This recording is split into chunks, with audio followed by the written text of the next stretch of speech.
Good morning बच्चों। कल हम कुछ होमवर्क दिए थे, एफपीसी पे बना होमवर्क, बन गया ना? आसान था। 2 क्वेश्चन जो दिए थे बिल्कुल वैसा ही सॉल्व किए थे तो बन जाना चाहिए था, आई होप।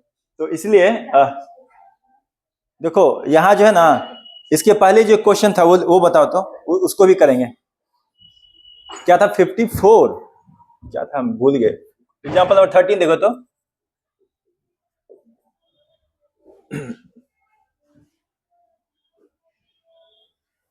एग्जाम्पल नंबर 13 क्या था? 56p r plus 6 is to 54 p r plus 3, यही है ना, equal to 30800 is to 1। Find rp2, r find करना है और उसके साथ rp2 फाइंड करना है। तो आई होप कि मेथड से तो सब बन गया होगा, जो परम्यूटेशन का फॉर्मूला एक्चुअली है। अब हम लोग थोड़ा सा प्रॉपर्टीज से समझते हैं कि कैसे इसको सॉल्व करेंगे।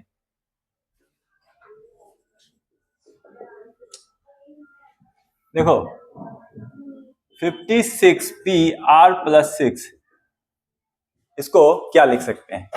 इसको 56 into 55 into 54p r plus 6 के बाद ये 6 5 तो ये 4 बचा, ठीक है। हम 2 कम कर दिए, 2 से मल्टीप्लाई किए, 2 टर्म से, जैसे 56 है तो 56 और 55 से मल्टीप्लाई किए, 2 इधर भी घटा 2 इधर भी घटा, है ना। वो शायद दूसरा प्रॉपर्टी होगा, है ना। दूसरा, एक तीसरा भी है, तीसरा भी आएगा अभी। देखो ये किए थे, उसके बाद ये जो है हम एज इट इज छोड़ देंगे और तब जो है इसको लिखते हैं। तो 56p r plus 6 divided by 54p r plus 3, इसको क्या लिख सकते हैं? ऐसे लिख सकते हैं 56 into 55 into 54p r plus 4 divided by 54p r plus 3, इतना लिख सकते हैं, है ना। तो ये हमारा LHS हुआ। अब देखो ये जो है, जो प्रॉपर्टी नंबर 4 है उसमें देखो ऐसा है, NPR divided by NPR divided by NPR minus 1, है ना। उस पर ध्यान देना था जो कल हम नहीं दे पा रहे थे। तो देखो यहां पे इसको ऐसे लिख सकते हैं 56 इंटू 55, और ये कितना के बराबर होता है? n minus r plus 1। तो देखो यहां पे n की जगह 54 है, r की जगह है क्या? r प्लस 4, है ना, क्योंकि ये r माइनस 1 है, डिनोमिनेटर में r माइनस 1 है, ये r है, तो r प्लस 1, ऐसे है ना।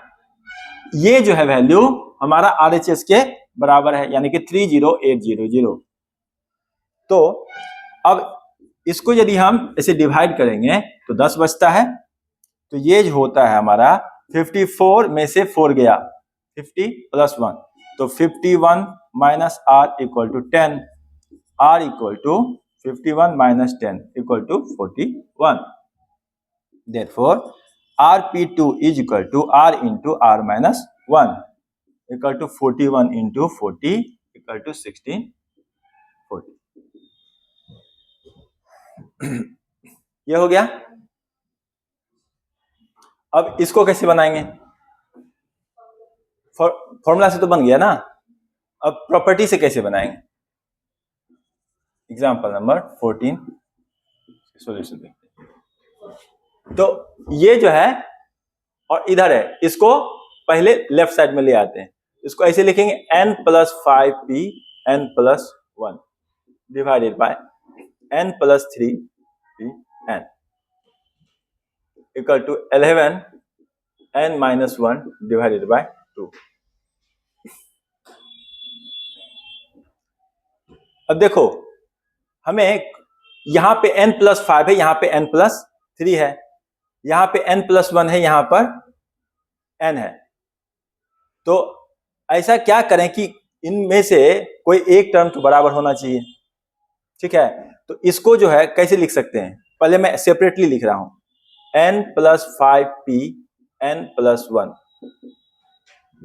इसको n+5 into n+4 into n+3p, अब ये n+1 है और हम 2 बार घटा रहे हैं ऊपर वाले में से, तो नीचे वाले में भी 2 घटेगा, तो ये n-1 हो जाएगा, ठीक है। अब देखो यहां तो n+3 है और यहां पे क्या है n-1, तो हमारा जो ये जो है ये मतलब ऊपर वाला तो मिल गया, ठीक है, नीचे जो है सो डिफरेंस है। तो हम अपोजिट फॉर्मूला लगा सकते हैं, जो फोर्थ प्रॉपर्टी है उसके न्यूमरेटर और डिनोमिनेटर को रिप्लेस कर दो, है ना, रेसिप्रोकल कर दो, तो अब तुम्हें मिल सकता है वो प्रॉपर्टी। तो हम इसको ऐसे लिख सकते हैं,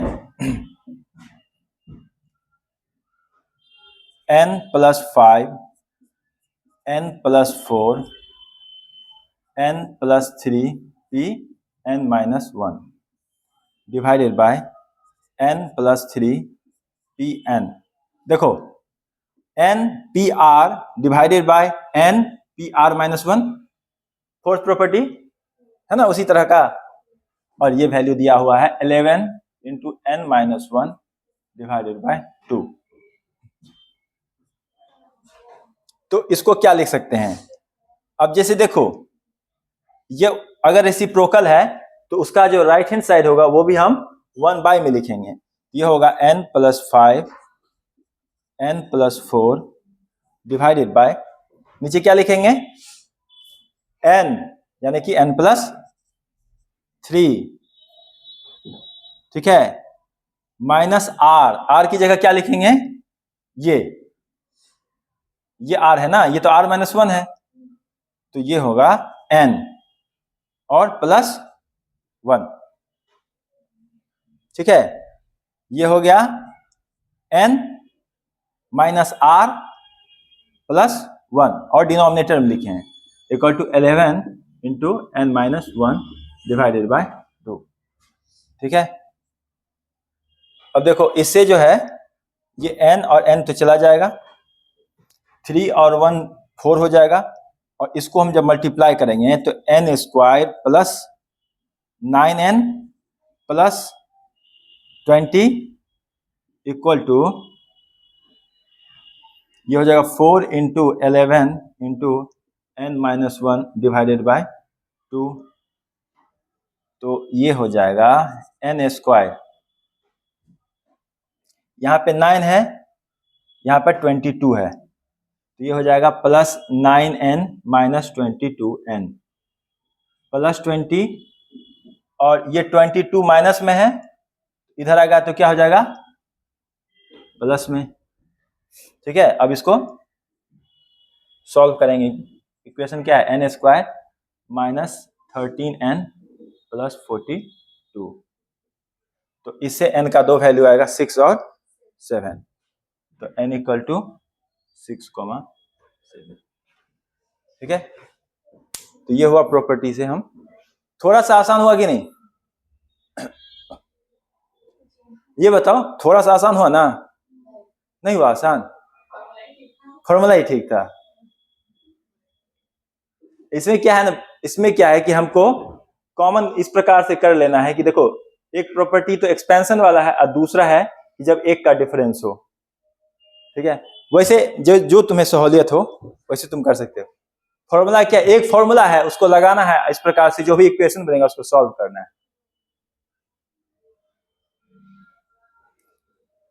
तो प्रॉपर्टी का हम इस प्रकार से यूज करेंगे, 15 और 16 भी इसी तरह से बन पाएगा। ट्राई करोगे प्रॉपर्टी से 15 और 16 ट्राई करो तो,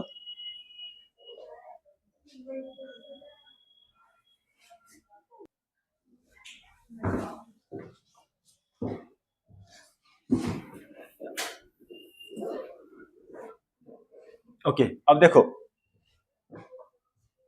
हम 15 में ये अप्रोच कैसे ले सकते हैं,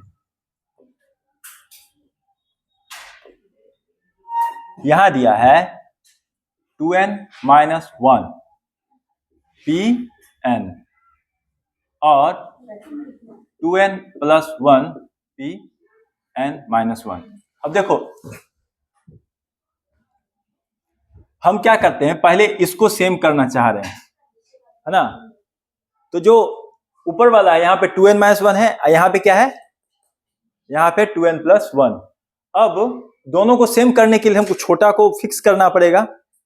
इसको यदि हम फिक्स करेंगे तो क्या मिलेगा, इसको यदि फिक्स करेंगे तो मिलेगा जो जैसे है वैसे ही लिखना पड़ेगा, 2n माइनस 1 Pn, ठीक है। पर इसको यदि हम ऊपर वाले के बराबर करना चाहेंगे, इसके लिए क्या करना पड़ेगा, 2n plus 1 into 2n plus 1 minus 1 यानी कि 2n, और ये हो जाएगा 2n माइनस 1 Pn माइनस 1 यहां पे है, ऊपर में 2 घटा चुके हैं तो नीचे भी 2 घटाना पड़ेगा, n माइनस 3। अब ये तो मैच कर गया, पर ये जो है नहीं कर रहा है। अब हम क्या करेंगे, इसमें तीसरी प्रॉपर्टी लगाएंगे। तीसरी प्रॉपर्टी में क्या कहता है,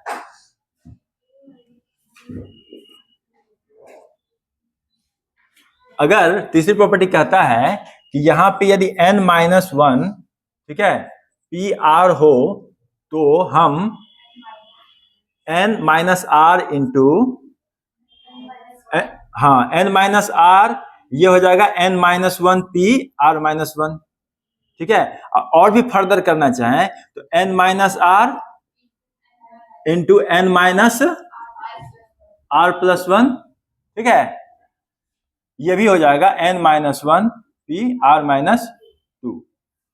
अब हमको यहां जो n में से 3 घटाना है सेम लाने के लिए, तो एक बार हम यहां पे एक और इसको कैसे करेंगे, तो 2n माइनस 1 Pn है, ठीक है। तो ये हो जाएगा, यहां पे देखो n माइनस 1 है ना, तो n माइनस आर किए हैं, तो यहाँ पे 2n माइनस 1 है, तो 2n माइनस आर की जगह पे क्या है, तो 2n माइनस n होगा, ठीक है। पहले ये होगा, ये हो जाएगा n 2n minus 1 Pn minus 1। इसका फर्दर करेंगे तो फिर क्या होगा, 2n minus n, 2n minus n plus 1, ठीक है, 2n माइनस 1 Pn माइनस 2। एक बार और करेंगे तो क्या होगा, 2n minus n, 2n minus n plus 1, 2n minus n plus 2, 2n minus 1 Pn minus 3, ठीक है। तो ये कैंसिल आउट ही हो जाएगा सीधा। अब इसको सिंप्लीफाई करेंगे तो 2n माइनस n कितना हुआ, n, ये n प्लस 1 और ये n प्लस 2, ये हो जाएगा 2n माइनस 1 Pn माइनस 3। तो ये हो जाएगा हमारा, ये हो जाएगा, इसको हम लिख रहे हैं यहाँ पे इससे, तो ये हो जाएगा n into n plus 1 into n plus 2 2n minus 1 Pn minus 3 और डिवाइडेड बाय ये, तो 2n plus 1 into 2n into 2n minus 1 Pn minus 3, ये चला जाएगा, n से n चला जाएगा, और ये हमारा जो है 22/7 है, ठीक। तो क्या करेंगे, क्रॉस मल्टीप्लिकेशन करेंगे, तो ये हो जाएगा 7 into n square plus 3n plus 2, और ये हो जाएगा 2244 इंटू 2n प्लस 1, ये हो जाएगा 7n square plus 21n plus 14 minus 88n और माइनस 44 इक्वल टू 0। तो यहां से ये हो गया 7n²। 88 में से 21 जाएगा, कितना बचेगा? 67। ठीक है, और इसमें से इतना जाएगा, कितना बचेगा? -30 = 0। अब देखो डिफरेंस जो होना चाहिए 67 का होना चाहिए। तो ये जो है ऐसे लिख सकते हैं 7n² - 70n + 3n - 30 = 0। n = 10 और कॉमा क्या आएगा? -3/7। ठीक है, तो एक हमारा जो होगा वो पॉसिबल नहीं हो पाएगा। एक तो फ्रैक्शन है और दूसरा निगेटिव में है, तो वो नहीं होगा। तो हमारा n का वैल्यू क्या होगा? 10। अब देखो यहाँ पे 16, इसको भी सॉल्व करते हैं।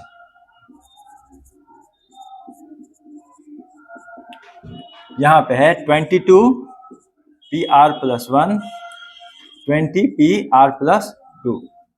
तो अब जो है मिनिमम कितना है, जो पावर मतलब जो ऊपर में है उसका मिनिमम है 20। तो इसको फिक्स करेंगे, तो ये हो जाएगा 20pr+2। ठीक है, और ये हो जाएगा 22 × 21 × 20p। अब दो ऊपर से घटाए तो दो नीचे भी घटाएंगे, तो ये हो जाएगा r-1। अब यहाँ पे क्या है, ये r-1 है, यहाँ पे r+2 है। तो इसको भी हम ये जो इस तरह से जो एक्सपेंशन किए हैं, ठीक है, सेम तरीका से इसको भी करेंगे और तब हम r की वैल्यू निकालेंगे। इसको तुम लोग ट्राई करो एकदम सेम तरीका से।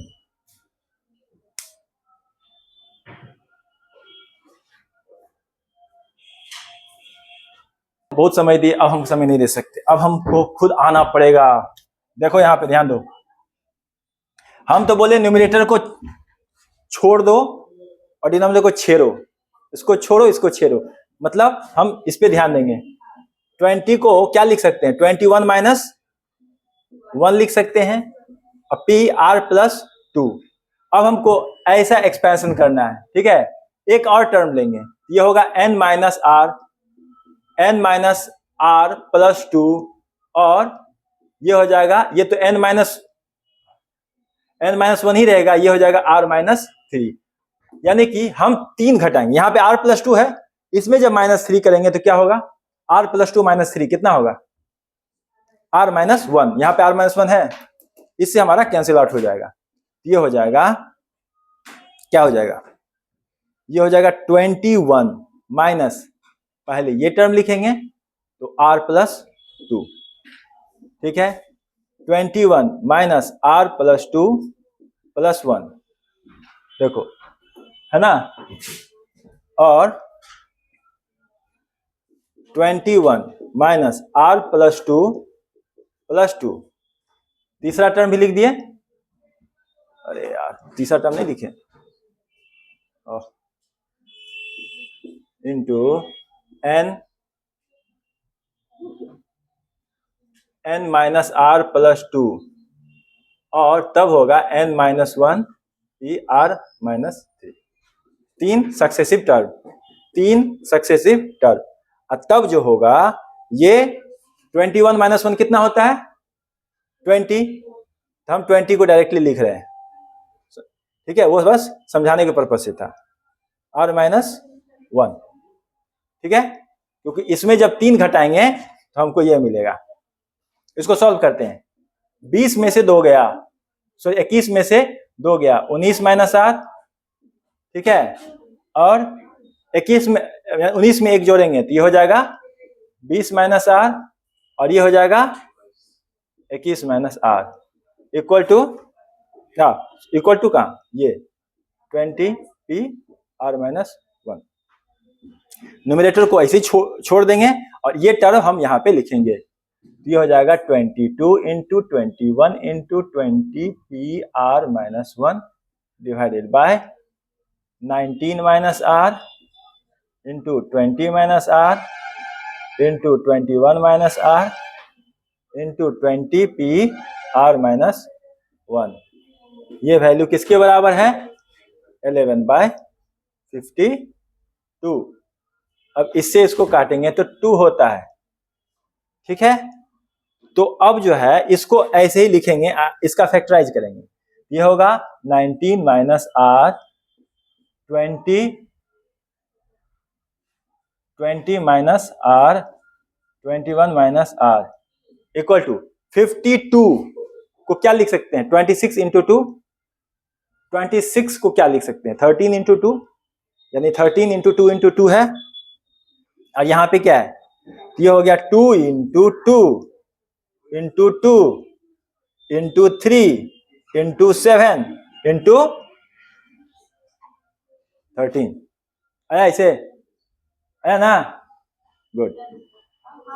2 दूनी 4 तिया 12, 7 दूनी 14 और 13। इसको क्या लिख सकते हैं? इसको लिख सकते हैं ना 14 इंटू 13 इंटू 12।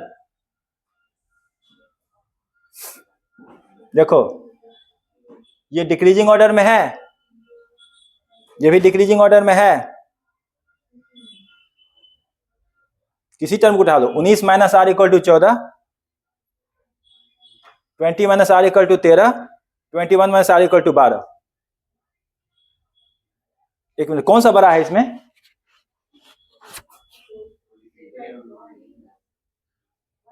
ये ना बड़ा होगा, उल्टा लिख दिया, सॉरी। 12 into 13 into 14। अब देखो, अब तो मिल गया ना। तो 19 minus r equal to 12, r equal to 7, 20 minus r equal to 13, r equal to 7, 21 minus r equal to 14, r equal to 7। तीनों से आर का वैल्यू क्या आएगा? आर इक्वल टू 7, जो कि हमारा आंसर इसे भी आएगा, है ना। इसी तरह से प्रॉपर्टी का यूज करेंगे जिसमें हमें फैक्टोरियल पे डिपेंडेंसी नहीं रखनी पड़ेगी।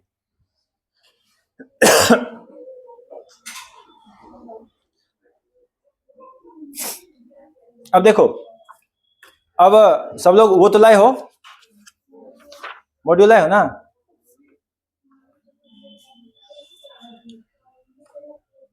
मॉड्यूल में पहला क्वेश्चन देखो।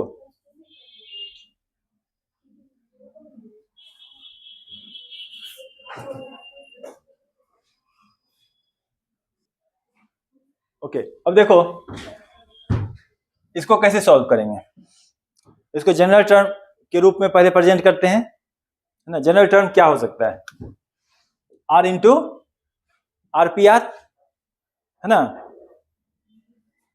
नहीं नहीं नहीं, 1 को छोड़ के, 1 को छोड़ के, 1 एक्चुअली एक्स्ट्रा टर्म है। तो इसको हम 1 इंटू 1p1 लिख सकते हैं। अच्छा, npn की वैल्यू कितनी होती है? npn equal to n factorial, npn equal to n factorial, क्योंकि n factorial divided by n minus n हो जाएगा। और 0 फैक्टोरियल का वैल्यू कितना होता है? 1, ठीक है। तो यहां पे हम इसको ऐसे लिख सकते हैं। कैसे लिख सकते हैं? LHS 1 plus 1 into 1 factorial, 2 into 2 factorial, 3 into 3 factorial, so on, n into n factorial. इसको 1 plus r equal to 1 to n, r into r factorial लिख सकते हैं, ठीक। 1 से लेके n तक का समेशन है, r इंटू r फैक्टोरियल लिख सकते हैं। अब हमको RHS में n प्लस 1 चाहिए, ठीक है। तो हमको एक चीज का ध्यान रखना होगा कि n प्लस 1 फैक्टोरियल को क्या लिख सकते हैं? n plus 1 into n factorial लिख सकते हैं ना। तो यदि हम इसको भी किसी तरह से r plus 1 into r factorial के टर्म में लिखते तो हमको RHS में n प्लस 1 pn प्लस 1, जो कि वैल्यू n प्लस 1 फैक्टोरियल होगा ना, उसके बराबर ला सकते, ठीक है। तो ऐसा करने के लिए क्या करेंगे? ऐसा करने के लिए ये जो r है उसको r प्लस 1 के टर्म में लिखना पड़ेगा। जब हम प्लस 1 जोड़ेंगे तो फिर माइनस 1 भी लिखना पड़ेगा। तो इसको ऐसे लिख सकते हैं क्या, 1 plus r equal to 1 to n r plus 1 minus 1, ऐसे लिख सकते हैं। और ऐसे लिखेंगे तो 1 plus r plus 1, r equal to 1 n, इसको r plus 1 into r factorial minus 1 को r से गुना करेंगे तो r फैक्टोरियल, ऐसे लिख सकते हैं। ठीक है, ऐसा हम उसके एक्सपेंशन बनाने के लिए हम थोड़ा सा रिवर्स चल रहे हैं, नीचे से ऊपर जाने के लिए ऐसा कर रहे हैं। तो 1 प्लस, इसको क्या लिख सकते हैं, अब हम r प्लस 1 के टर्म लिख पाएंगे। तो r equal to 1 n r plus 1 factorial minus r factorial. ठीक है, अब देखो, अब इसका एक्सपेंशन करेंगे। अब इसका एक्सपेंशन करेंगे तो क्या मिलेगा, r प्लस 1, जब r की वैल्यू 1 रखते हैं तो क्या मिलता है हमें, मिलता है हमें 2 फैक्टोरियल माइनस 1 फैक्टोरियल। जब इसकी वैल्यू 2 रखते हैं तो 3 फैक्टोरियल माइनस 2 फैक्टोरियल। ठीक है, plus 4 factorial minus 3 factorial plus so on plus n plus 1 factorial minus n factorial. और इस सब को भी हम घेर देते हैं क्योंकि 1 यहाँ पे बचा हुआ है। तो अब देखो, यदि हम 1 प्लस करते हैं, ये ब्रैकेट को यदि हम हटाते हैं तो क्या होगा, 2 फैक्टोरियल इस 2 फैक्टोरियल से कैंसिल आउट हो जाएगा, ये 3 फैक्टोरियल इससे कैंसिल आउट हो जाएगा। तो जितना भी टर्म है उसका मतलब देखो, इसका ये टर्म बच जाएगा क्योंकि 1 फैक्टोरियल फिर नहीं आएगा कहीं भी, 1 फैक्टोरियल कहीं आएगा नहीं ना आएगा, इसका ये टर्म बच जाएगा और लास्ट वाले टर्म का फर्स्ट टर्म बच जाएगा। ठीक है, तो उसको हम ऐसे लिख सकते हैं क्या, n plus 1 factorial minus 1 factorial. और 1 फैक्टोरियल का वैल्यू कितना होता है, 1 होता है। तो ये n प्लस 1 फैक्टोरियल हो जाएगा और यह value n plus 1 p n plus 1 के बराबर हो गया, जो कि हमारा RHS। ठीक, इसमें भी प्रॉपर्टी का यूज किए हैं।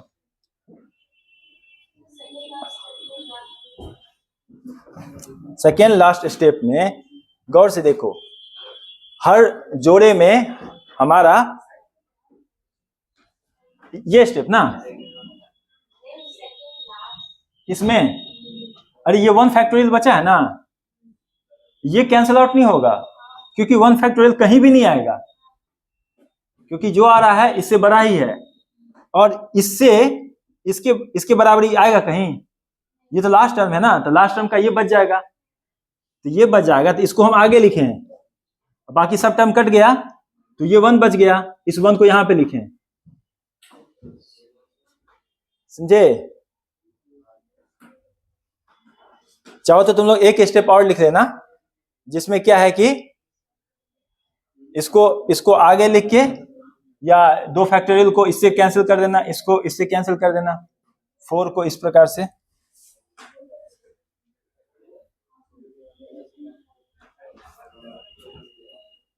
कोई डाउट है, रिशु के मन में डाउट है, रिशु कुछ पूछना चाह रहा है,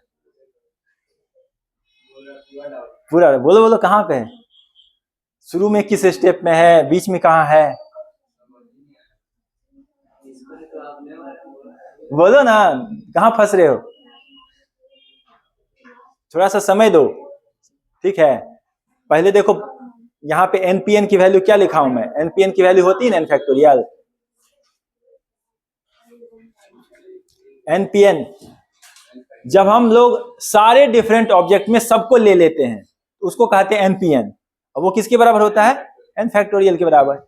यहाँ पे देखो 1pn है, 2p2 है, 3p2 है, तो 3p3 है, 4p4 है, इस प्रकार से npn है लास्ट में, तो सबका सब फैक्टोरियल के टर्म में है, और वो उसी टर्म से मल्टीप्लाई भी हो रहा है। अब वो कह रहा है कि हमारा n+1 pn के बराबर, pn+1 के बराबर, यानी कि ये भी है हमारा n+1 फैक्टोरियल के बराबर। अब इसको जो है हम इस तरह से एक्सपेंशन के टर्म में लिख सकते हैं, हमको आ रहा है r इंटू आर फैक्टोरियल।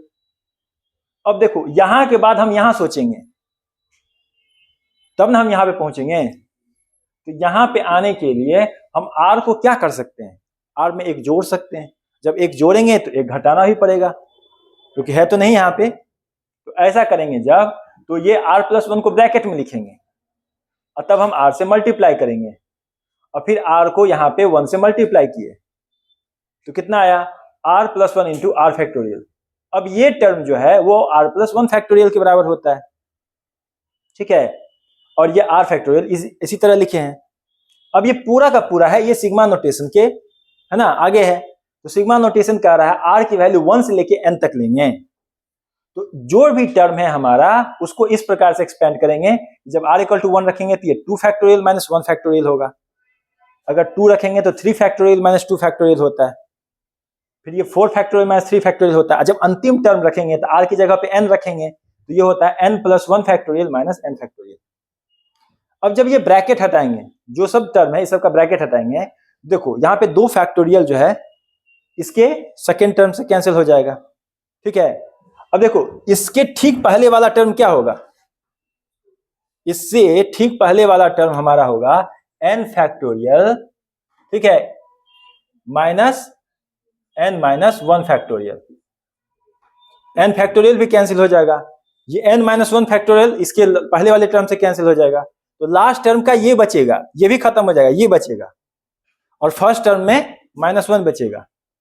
तो -1 को हम एज इट इज लिख दिए, और इस टर्म में जो n+1 फैक्टोरियल बचा वो एज इट इज लिख दिए, ठीक है। तो 1 फिर इससे चला जाएगा तो सिर्फ n+1 फैक्टोरियल बचेगा, जिसको हम इस प्रकार से लिख सकते हैं, जो हमारा RHS के बराबर है।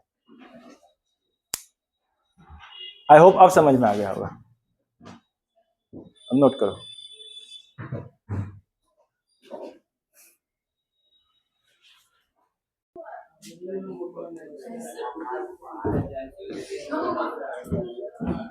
लिख फटाफट।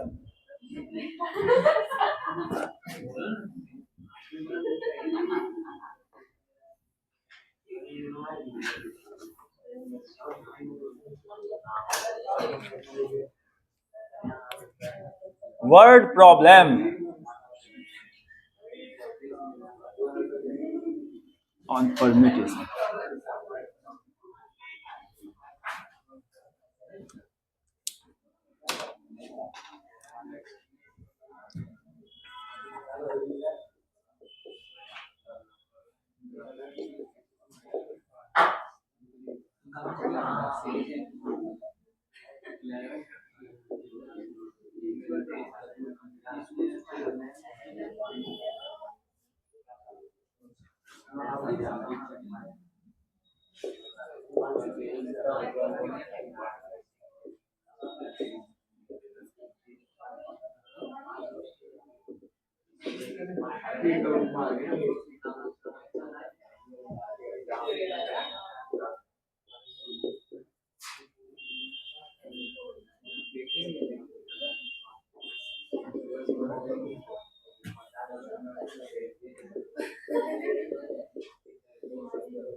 लिख लेना।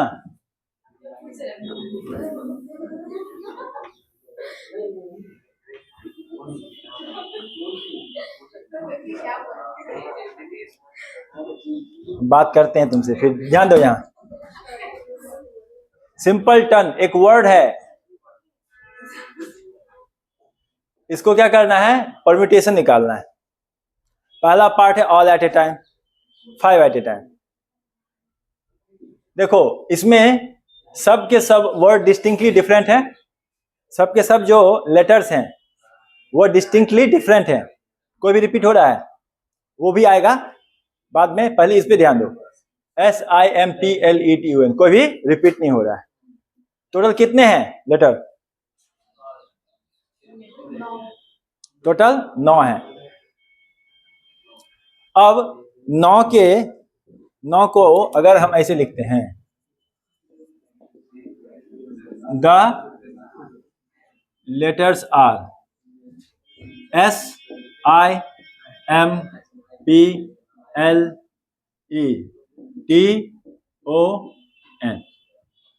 9 हुए और हमको सभी के सभी लेने हैं।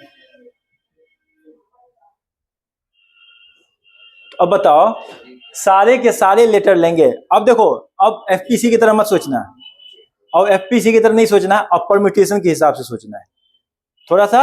अब जो है ना, हम लोग का स्टैंडर्ड परम्यूटेशन के हिसाब से लेगा। तो सब के सब हम लेना चाह रहे हैं, तो हमारे पास 9 ऑब्जेक्ट हैं और हम सभी को एक साथ लेना चाह रहे हैं, तो कितना होगा नीचे में? Taken all at a time, तो 9p9 होगा, तो ये हो जाएगा 9 फैक्टोरियल। तो पहला पार्ट जो होगा वह इसका आंसर होगा 9 फैक्टोरियल, और उसको कैलकुलेट करना बाद में, ठीक है। 5 एट ए टाइम, हमारे पास 9 लेटर्स हैं, उसमें से कितने लेने हैं?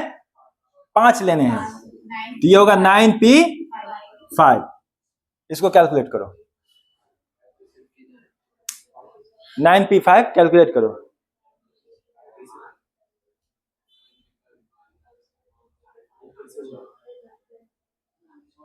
अरे टेकन 5 एट ए टाइम, 9 में से 5 लेना है, 9 है 5 लेना है, तो क्या होगा? 9 factorial divided by 9 minus 5 factorial equal to 9 factorial divided by 4 factorial equal to 9 गुने 8 गुने 7 गुने 5, क्योंकि 4 फैक्टोरियल से 4 फैक्टोरियल चला जाएगा। अब ये भी जो भी गुना होगा वही इसका आंसर होगा, ठीक। ओके, अब नेक्स्ट एग्जांपल,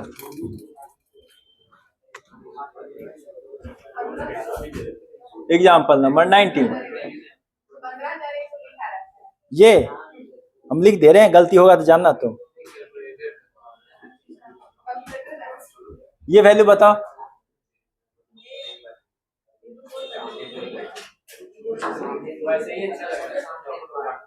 इसको किससे गुना करोगे तो ये मिलेगा? बताओ, इसको किससे गुना करेंगे तो ये मिलेगा? इसको 24 से गुना करेंगे तो ये मिल जाएगा 4 फैक्टोरियल 24,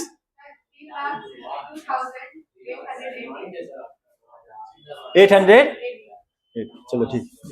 अब देखो, ए 5 digit number divisible by 3 is to be formed using the numbers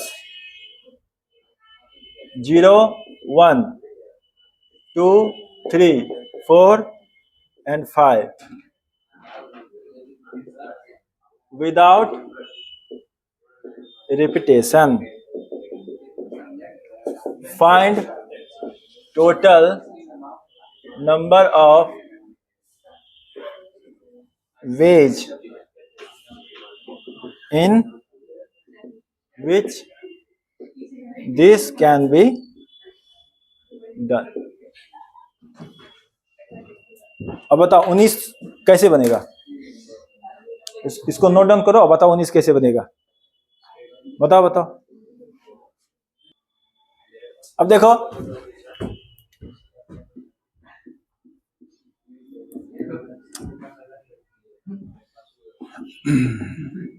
divisibility bye 3, ठीक है। 0 + 1 + 2 + 3 + 4 + 5 equal to 15। To form 5 digit number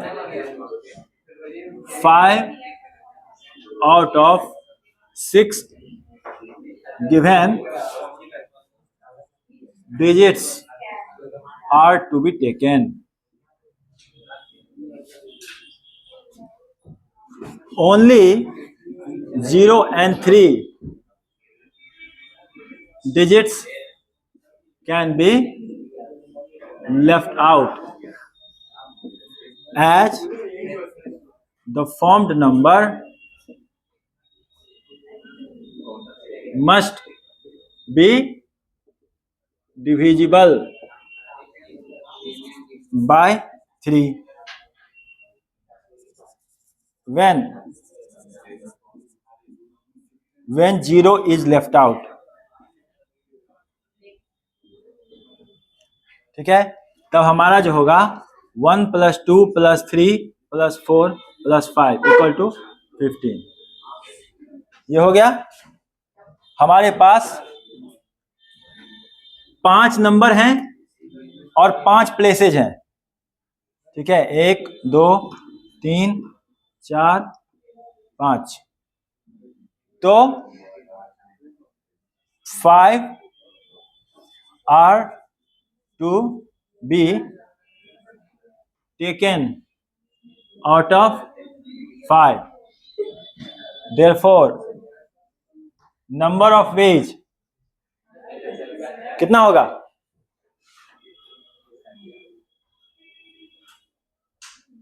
5p5 कितना होगा? 5 में से 5 लेना है. ये वैल्यू कितनी होगी? 5 फैक्टोरियल इक्वल टू 120. ठीक है, अब जब एक्चुअली यहां लिखते हैं,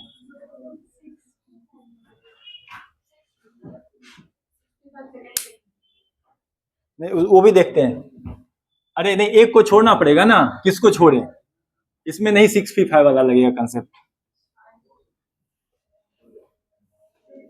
क्योंकि हम जब एक को छोड़ दिए हैं, एक को निश्चित रूप से हटा दिए हैं, तो अब तो 5 ही बचा ना. 5 ही में से चुनाव करना होगा, वो भी खास तरीके से.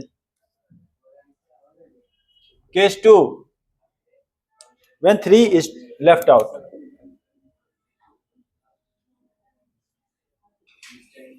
जब 3 छोड़ा जाता है तब हमारे पास क्या बचता है? 0 + 1 + 2 + 4 + 5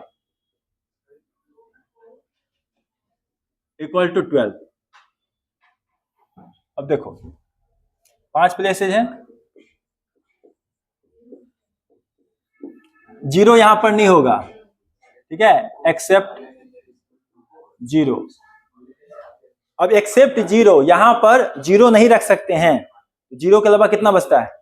4. यहां पे कितने तरीके होंगे? 4 वेज. अब यहां पे कितना बच गया? 5 बचा. इसमें यहां तो 1 रख दिए ना, 4 ही हुआ ना. कोई तो रखेंगे ना यहां पे. 0 नहीं रख सकते हैं तो 0 के अलावा और कोई रखेंगे. जब कोई सा भी चुन के यहां पे रख दिए, अब कितना बचा? 4. तो यहां पे रखने का कितना तरीका? यहां पर 3, यहां पर 2, यहां पर 1. तो ये मल्टीप्लिकेशन कितना होगा? यहां पे परम्यूटेशन नहीं लगाए, ये नॉर्मल एफपीसी है. कितना होगा टोटल? 24 × 4 96. ठीक है, therefore total number of ways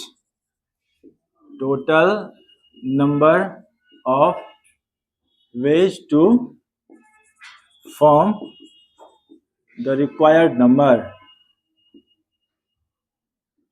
equal to 120 plus 96. कितना हो गया? 216. ठीक है, उसको इससे जोड़ेंगे, दोनों केस को आपस में ऐड करेंगे, क्योंकि दोनों केस आपस में क्या है? इंडिपेंडेंट है. दोनों केस इंडिपेंडेंट है.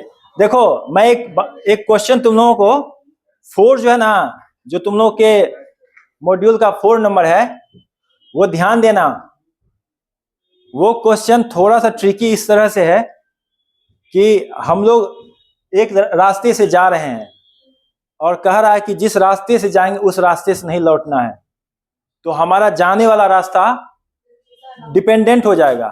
किस रास्ते को हम चुन रहे हैं जाने के लिए, वह रिटर्निंग के लिए डिपेंडेंट हो जाएगा। तो उसमें गोइंग और रिटर्निंग दोनों इंडिपेंडेंट नहीं रहेगा, दोनों सक्सेशन में रहेगा, ठीक है। इसलिए गोइंग और रिटर्निंग दोनों को प्रोडक्ट करेंगे, मल्टीप्लाई करेंगे। यहां पे देखो, क्या ये इस पे डिपेंडेंट है? नहीं ना है। एक बार हम 0 को छोड़े, एक बार हम 3 को छोड़ रहे हैं, दोनों इंडिपेंडेंट रूप से नंबर फॉर्म कर रहा है, इसलिए दोनों को हम ऐड किए हैं। चलो अब 20 नंबर तुम लोग बनाओ, इसको नोट करो।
चलो ये उतारो, ये बनाओ।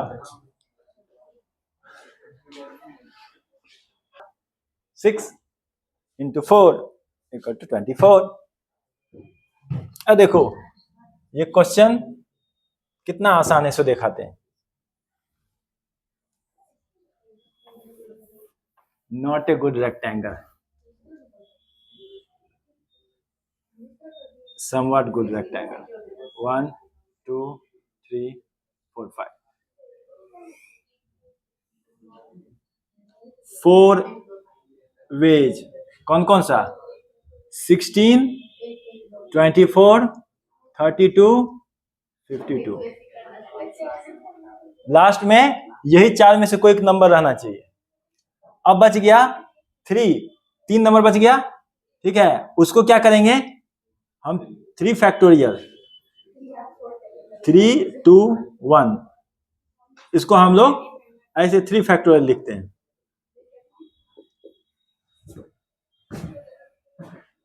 लैंग्वेज लिखा है? नहीं लिखा है। लैंग्वेज क्या होगा बता तो कोई। जैसे देखो वहां पे लिखे हैं, लिखेंगे divisibility by 4। We know that for, है ना, for a number to be divisible by 4, the last 2 places, the number found by last 2 places must be divisible by 4। Therefore, the last 2 number can only be occupied by 16, 24, 32 or 52, है ना। Remaining 3, oh sorry 12। Thank you for pointing out।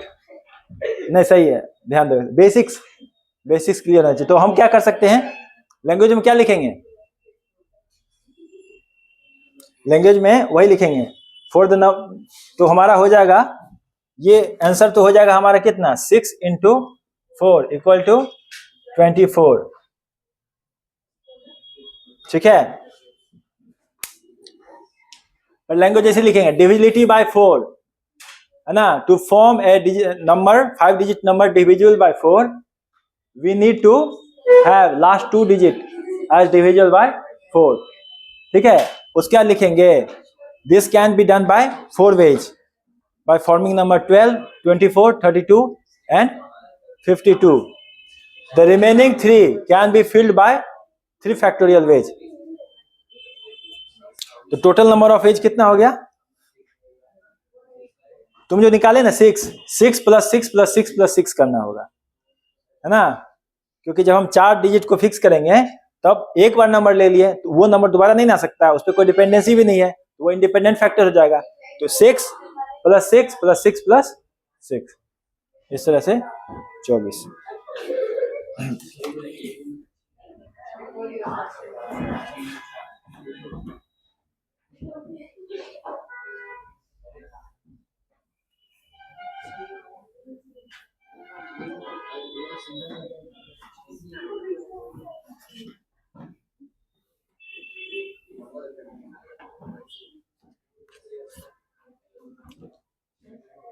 Example number 21.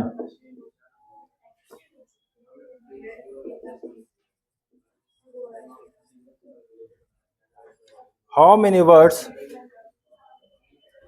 with or without meaning can be made from the letters of the word Monday?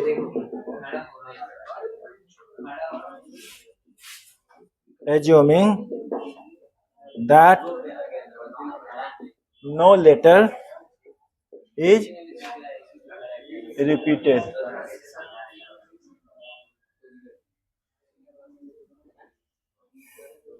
When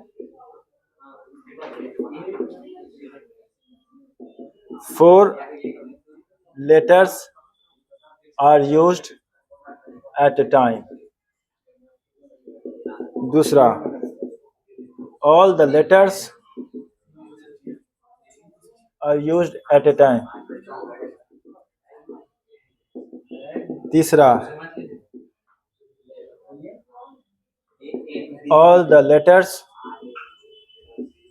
are used at a time, but the first letter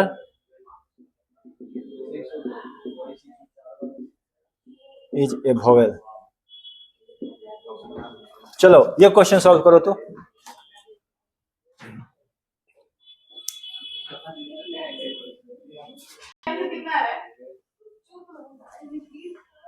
third का आ रहा है 240, आ रहा है 240। देखो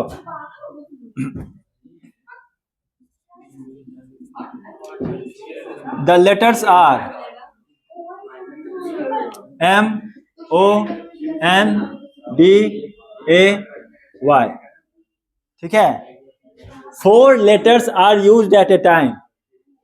4 letters, 1 2 3 4, 4 letter चाहिए, 6 दिया है, 6 में से एक चुनने का कितना तरीका? 6। फिर बच गया 5, 5 में से एक चुनने का कितना तरीका? 5, 4 बच गया, 4 में से एक चुनने का, और फिर 3 बच गया, ठीक है? इसको एफपीसी से ऐसे सॉल्व करेंगे और परम्यूटेशन लगाएंगे तो क्या लिखेंगे? 6 में से 4 को चुनना है, दोनों तरीका से एक ही आंसर आएगा जो कि होगा 360। तो ये हो गया पहला। दूसरा, all the letters are used at a time. जब सारा लेटर यूज कर देंगे तो हमारे पास 6 पोजीशन मिलेंगे, ठीक है?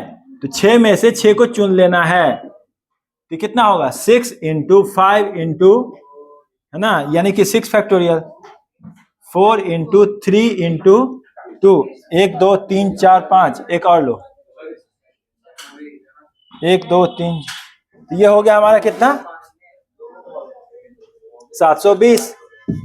और कह रहा है all the letters are used at a time but the first letter is a vowel. हमारे पास वॉवेल कितना है? कितने वॉवेल हैं? कौन कौन से? तो उसको फर्स्ट प्लेस पे रखने का कितना तरीका है? 2। उसके बाद कितना बच गया? 5। 5 को देखो, ध्यान दो, the vowels are O and A, ठीक है? 1 2 3 4 5 6 कह रहा है first letter is a vowel. तो पहला पे हम या तो ओ रख सकते हैं या फिर ए रख सकते हैं। कितना तरीका हुआ? 2 वेज। अब देखो, अब बच गया 6 में से एक चुन लिए हैं, तो कितना बच गया? 5। तो 5 में से कोई भी एक चुनेंगे। नहीं, 5 नहीं ना बचा, 4 ही बचा ना।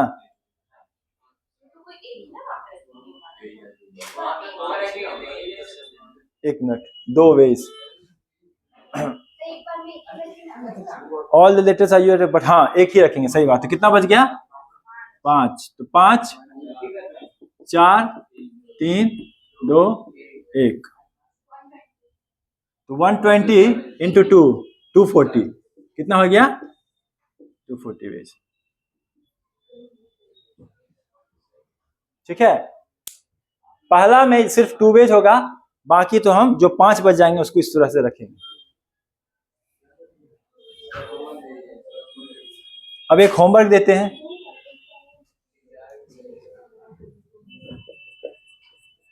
होमवर्क तुम लोग को एफपीसी भी बनाना है। सुन लो, मॉड्यूल का पूरा एफपीसी बनाना है और परम्यूटेशन कॉम्बिनेशन, परम्यूटेशन वाला भी हिस्सा बनाना है। क्वेश्चन नंबर 1 से लेके, ज्यादा आगे नहीं, 1 से 25 तक ट्राई करके लाना।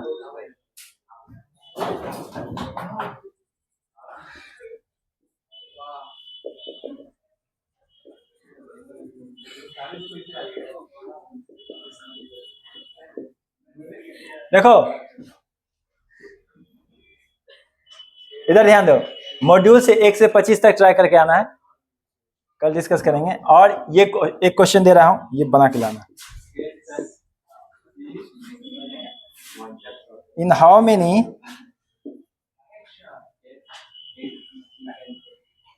arrangements of the word golden will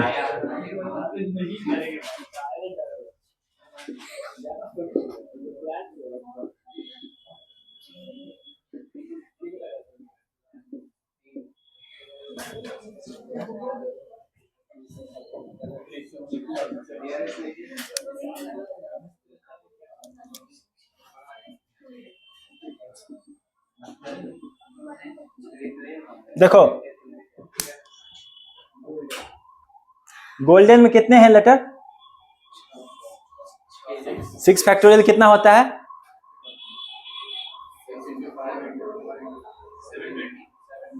तो टोटल पॉसिबिलिटी में से जब ये साथ रहेंगे उसको घटा देंगे तो हमको मिलेगा वो सब पॉसिबिलिटी, वो सब तरीके जब ये साथ नहीं रहेंगे। क्वेश्चन में पूछ रहा है negation of the possible scenario. Negation of the possible scenario मतलब all the possibility minus the possible scenario. समझे ये बात?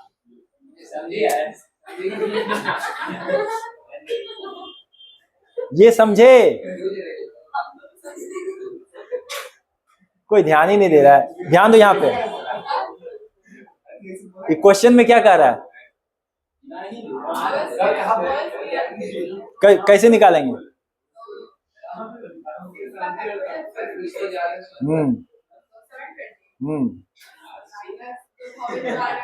जो साथ में आ रहा है।